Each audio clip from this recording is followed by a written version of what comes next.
Assalamualaikum warahmatullahi wabarakatuh. Waalaikumsalam warahmatullahi wabarakatuh. Mari teman-teman, sebelum kita memulai pembelajaran kita hari ini, kita awali dengan doa terlebih dahulu. Sifat sempurna berdoa dipersilakan.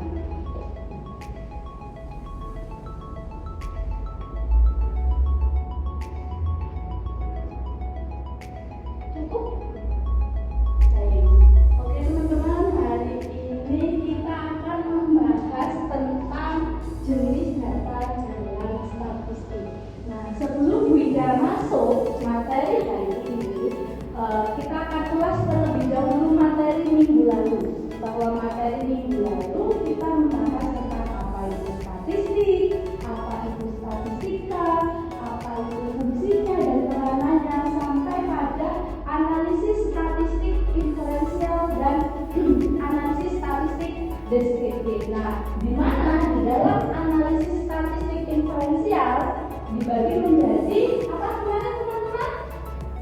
Parametrik dan non-parametrik. Oke. Nah, sebelum kita lanjutkan, karena kita dalam menentukan apakah analisis yang akan kita gunakan itu analisis statistik parametrik atau non-parametrik, terlebih dahulu kita harus tahu dulu tentang jenis datanya. Datanya itu apa? Termasuk jenis data apa? Sehingga itu yang nantinya menentukan kita untuk melakukan analisis menggunakan parametrik ataupun non-parametrik. Nah, ada pertanyaan terkait materi minggu lalu terkait materi tersebut? Cukup ya, tidak ada ya. Berarti kita akan lanjutkan materi kita hari ini tentang data, jenis data. Kalau teman-teman masih ingat, pada mata kuliah metode penelitian. Nah, pada mata kuliah metode penelitian apa sih itu data? Apa? Informasi. Jadi data itu adalah informasi. Di mana? Nah, informasi itu diperoleh melalui apa saja? Bisa melalui wawancara, observasi, dokumentasi, kemudian pengukuran atau melalui angket. Nah, di mana data itu didapatkan atau informasi itu didapatkan terhadap suatu objek. Contohnya misalnya saya ingin mendapatkan data terkait dengan motivasi. Maka kita apa?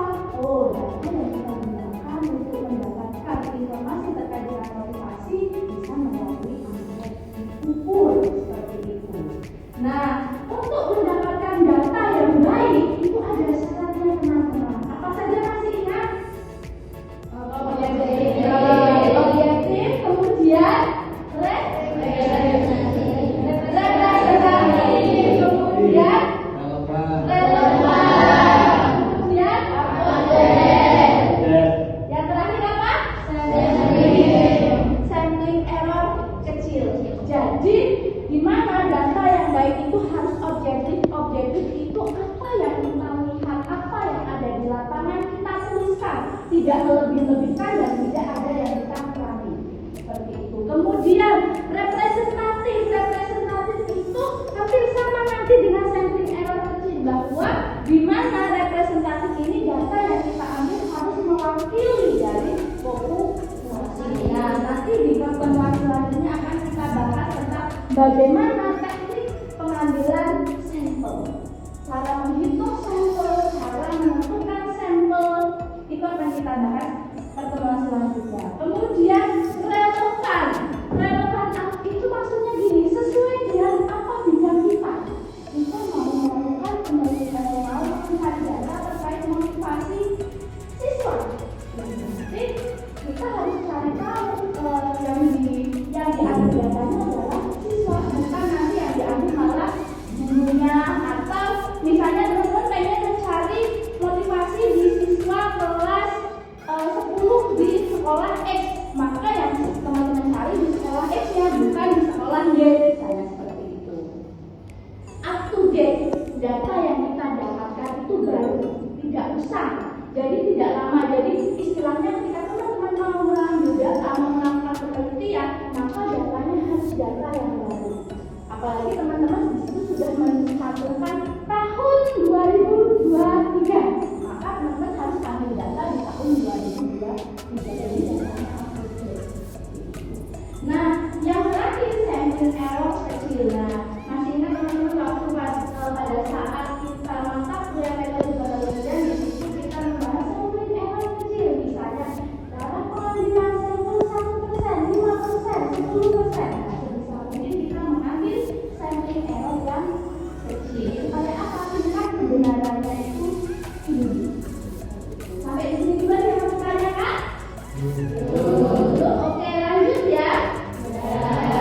Kita bicara tentang jenis data. Jadi jenis data itu dibagi menjadi 3. Apa saja? Ada jenis data berdasarkan sumbernya, ada jenis data berdasarkan waktunya, dan ada jenis data berdasarkan sifatnya. Data berdasarkan sumbernya itu dibagi menjadi 2. Ada data primer dan data sekunder. Data menurut waktunya itu dibagi menjadi 2.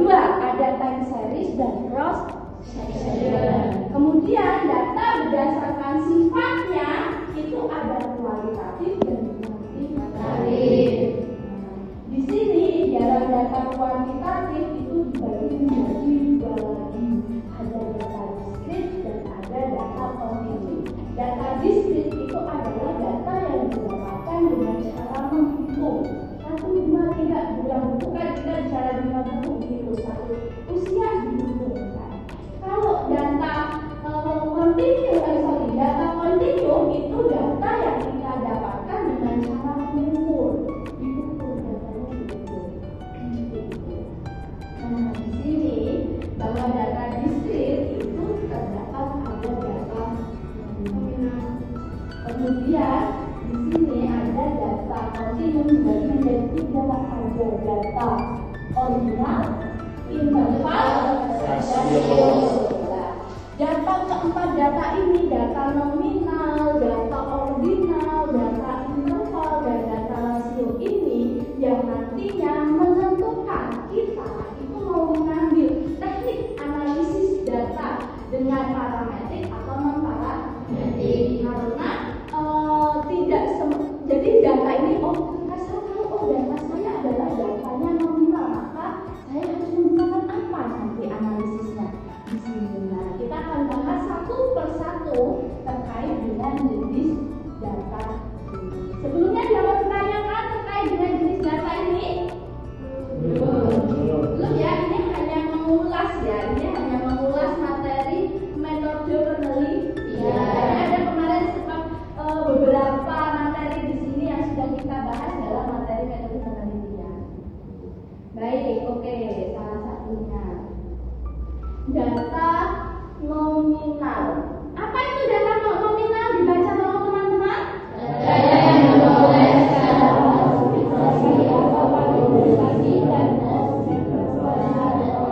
Oke, baik. Bahwa dulu dijelaskan data nominal adalah data yang diperoleh secara klasifikasi, kategorisasi, dan dalam posisi data yang sekarang. Contohnya, jadi di sini mengkategorikan. Contoh di sini adalah jenis di mana ketika kita melakukan data dalam statistik, jenis kelamin itu dilambangkan laki-laki 1, perempuan 2. Kodenya kan nggak mungkin kalau data statistik teman-teman langsung perempuan, laki-laki. Jadi harus dilambangkan, dikategorikan dia sebagai angka 1 dan angka 2. Di sini posisinya setara, maka angka 1 dan angka 2 itu posisinya setara. Dia tidak bisa dioperasionalkan matematika.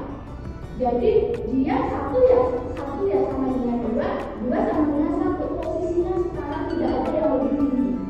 Di sini kan kayak jenis kelamin, agama, itu adalah salah satu contoh dari data nominal.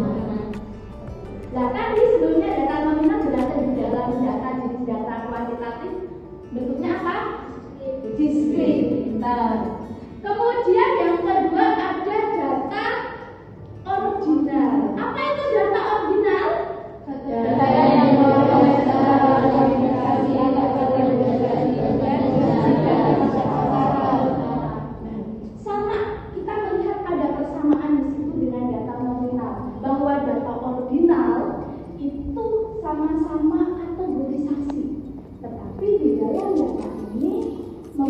memiliki posisi data yang tidak setara.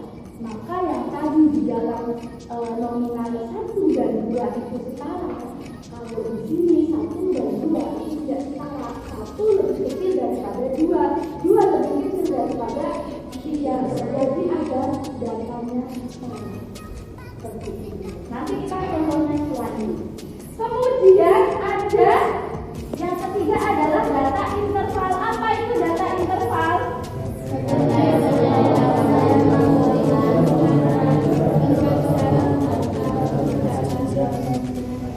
Oke, data interval adalah data yang diperoleh melalui pengukuran. Diukur dan menunjukkan jarak antara satu data yang lain. Jadi dia menunjukkan satu jarak antara data yang satu dengan yang lain. Jadi ada nilainya antara nilai kesekian dengan kesekian. Sedangkan data rasio itu apa?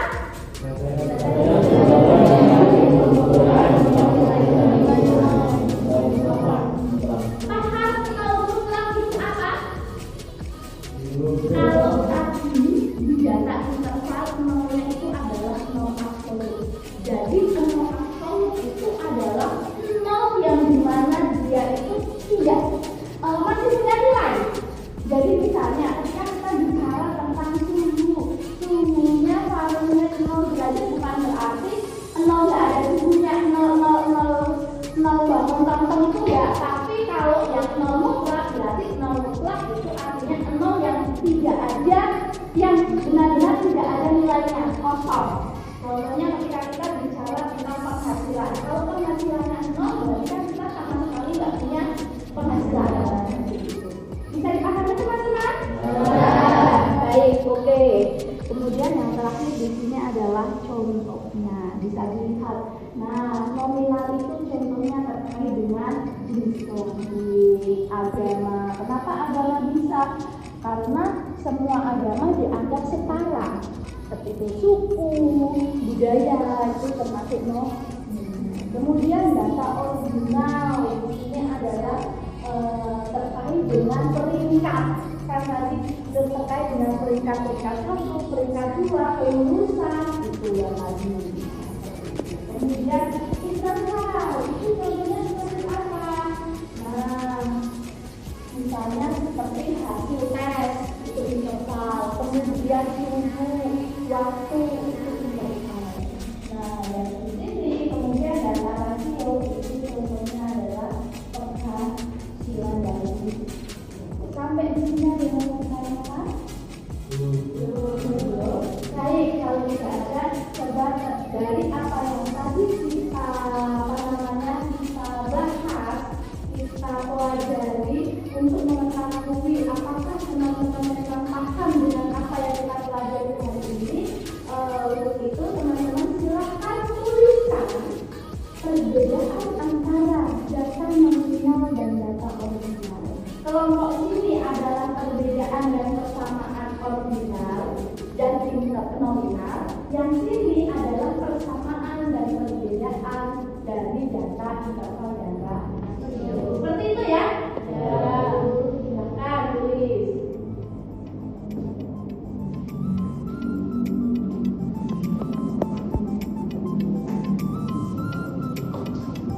Baik ya.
kelompok B untuk menjelaskan terkait perbedaan dan persamaan dari jenis data. Silakan.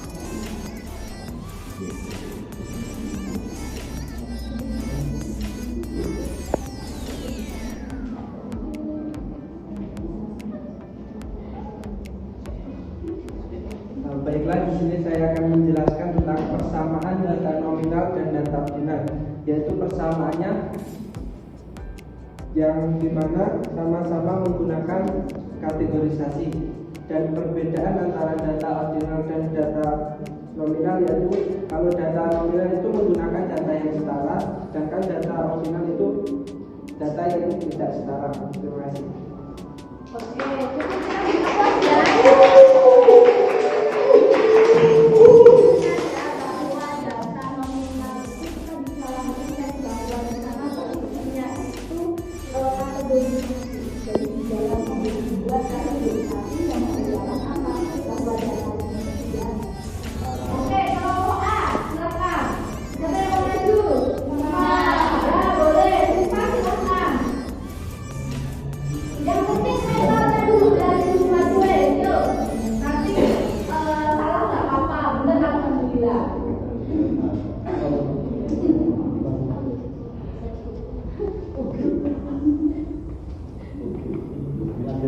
Oke teman-teman, saya mau menjelaskan mengenai perbedaan data internal dan rasio beserta persamaannya.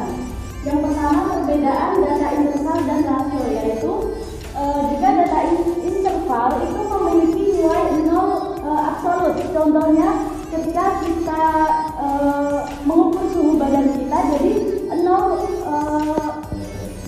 itu mempunyai nilai, dan data rasio itu memiliki nilai 0 mutlak, yaitu contohnya penghasilan. Jadi ketika seseorang mempunyai penghasilan 0 itu tidak mempunyai penghasilan. Dan yang kedua itu persamaan dari data interval dan rasio. Jadi persamaan data interval dan rasio itu sama-sama bukan bentuk kategorisasi dan bisa dihitung. Oke, terima kasih Mbak Sita. Yang di sini paling beda jelas ya antara data interval dengan data rasio adalah bahwa dia mempunyai nilai 0 mutlak dan nilai 0 absolut. Itu jelas perbedaannya. Dan yang keduanya persamaannya adalah di mana keduanya sama-sama diperoleh dengan cara mengukur. Jadi harus diukur dulu baru tahu nilainya nanti. Jadi keduanya seperti itu. Ya oke. Materi kita cukupkan. Apa ada yang mau ditanyakan terkait dengan jenis data dalam statistik? Cukup ya. Baik.